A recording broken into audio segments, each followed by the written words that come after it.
গোবিন্দ আমার এই মন, রাধারানী আমার এই মন কত জায়গায় আসক্ত, কত লালসা, কত বাসনা, কত বুক বাসনা আমার এই হৃদয়ের মধ্যে, আমার এই মনের মধ্যে।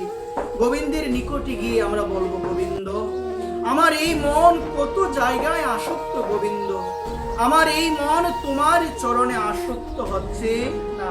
আমার এই মন তো বলে না, গোবিন্দ তোমার চরণ বিনে আমি আর কিছু চাই না।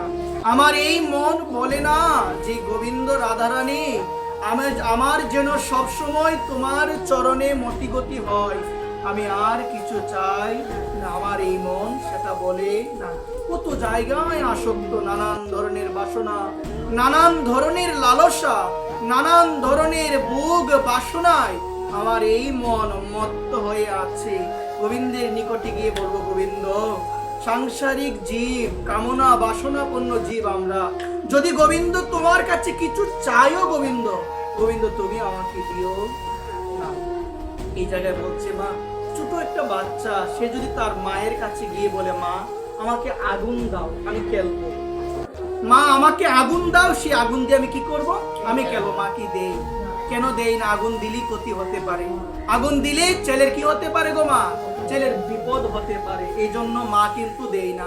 নানান ধরনের কান্নাকাটি করলেও, নানাভাবে মার কাছে বললেও, মা তুমি আমাকে একটু আগুন দাও, সে আগুন দিয়ে আমি খেলবো।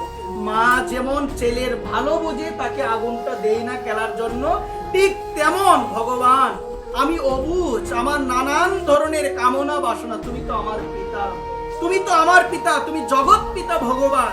আমি যদি তোমার সন্তান হিসেবে তোমার কাছে আগুন রূপী কামনা বাসনা কিছু চাইও ভগবান, তুমি তোমার সন্তান ভেবে তুমি আমাকে সেই জিনিস দিও।